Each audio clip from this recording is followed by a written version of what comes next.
आमिर बिन शर्राहिल अल-शुबी शेब हमदान बयान करते हैं कि उन्होंने ज़हाक बिन कैस की बहन फातिमा बिन्त कैस से, जो सबसे कदीम मुहाजिर ख़वातीन थीं, पूछा, मुझे वो हदीस सुनाओ जो तुमने बरा रास्त रसूल अल्लाह सल्लल्लाहु अलैहि वसल्लम से सुनी हो। मैंने रसूल अल्लाह सल्लल्लाहु अलैहि वसल्लम के पुकारने वाले की आवाज़ सुनी कि अस्सला जामातू की नमाज शुरू होने वाली है। चुनांचे में मस्जिद की तरफ निकला और मैंने रसूल अल्लाह सल्लल्लाहु अलैहि वसल्लम के साथ नमाज पढ़ी।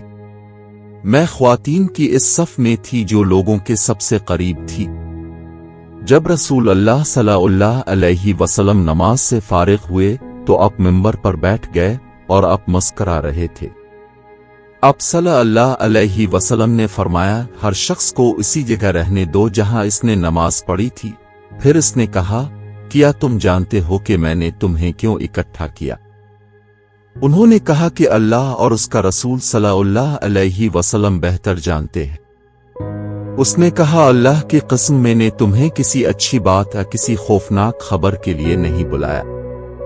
मैंने तुम्हें इसलिए बुलाया है कि तमीम मलदारी एक ईसाई था और उसने आकर बैत की और मुसलमान हो गया, और मुझे वो बात बताई जो दज्जाल के बारे में जो कुछ मैं आपको बता रहा हूं उसके मुवाफिक हो। उसने मुझे बताया कि इसने लखम और यहूदहम के 30 आदमियों के साथ एक बहरी जहाज में सफर किया और 1 माह तक समंदर की लहरों ने उन्हें फेंक दिया। गुरूब आफताब के वक्त वो एक जजीरे पर आए। वो एक छोटी कुश्ती में बैठकर इस जजीरे पर उतरे।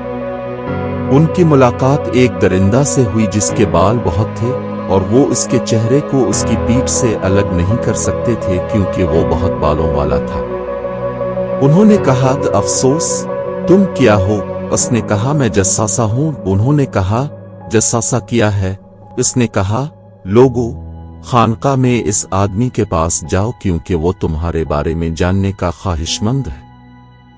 रावी ने कहा कि जब इसने हमारे लिए किसी आदमी का नाम लिया तो हम इससे डर गए कि कहीं ये शैतान ना हो जाए।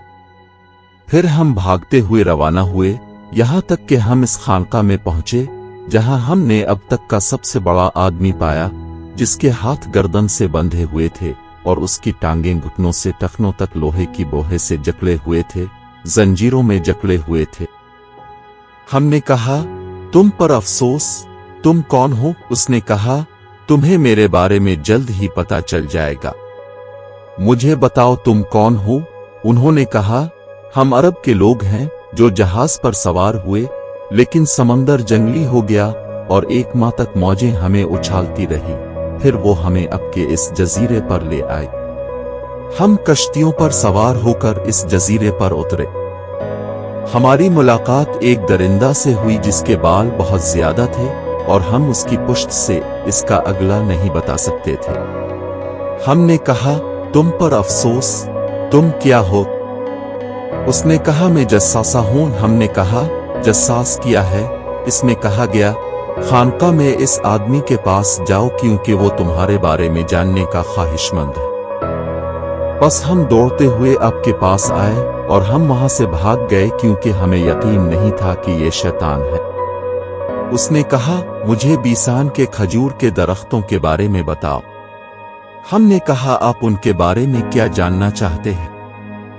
उसने कहा, मैं तुमसे पूछ रहा हूं कि क्या इन दरख्तों पर फल आते हैं? हमने कहा, हाँ। उन्होंने कहा कि जल्द ही वो फल नहीं लाएंगे। उसने कहा, मुझे तबरियास के बारे में बताओ। हमने कहा, तुम उसके बारे में क्या जानना चाहते हो? उन्होंने कहा, क्या इसमें पानी है? उन्होंने कहा, इसमें बहुत ज्यादा पानी है। फरमाया, अनकरीब ये सूख जाएगा। फिर फरमाया, मुझे ज़ुगुर की बहार के बारे में बताओ। हमने कहा, आप इसके बारे में क्या जानना चाहते हैं? उसने कहा, क्या चश्मे में पानी होता है और क्या लोग चश्मे के पानी से फसलें उगाते हैं? हमने इससे कहा, हाँ, इसमें पानी बहुत है और लोग उसके पानी से फसल उगाते हैं। उसने कहा, मुझे उन पर नबी के बारे में बताओ। उसने क्या क्या है? हमने कहा कि वो मक्का छोड़कर यसरब, मदीना में जा बसे हैं। उसने कहा, क्या अरब इससे लड़ते हैं? हमने कहा, हाँ। उसने कहा कि इसने उनके साथ क्या सलूक किया? ہم نے اسے بتایا کہ وہ اپنے آس پاس کے عربوں پر غالب آ گیا تھا اور انہوں نے اس کی اطاعت کی۔ اس نے ہم سے کہا کیا واقعی ایسا ہوا ہے؟ ہم نے کہا ہاں۔ اس نے کہا اگر ایسا ہے تو یہ ان کے لیے بہتر ہے کہ وہ اس کی اطاعت کرے۔ اب میں آپ کو اپنے بارے میں بتاؤں گا۔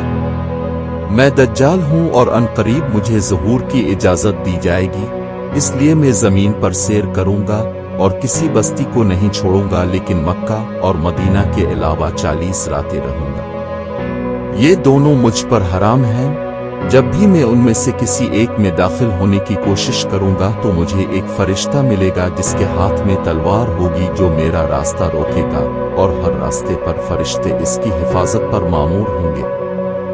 انہوں نے کہا کہ پھر رسول اللہ صلی اللہ علیہ وسلم نے اپنی لاٹھی سے منبر پر مارا اور فرمایا یہ طیبہ ہے، یہ طیبہ ہے، یہ طیبہ ہے، یعنی مدینہ۔ کیا میں نے تمہیں یہ بات پہلے نہیں بتائی تھی؟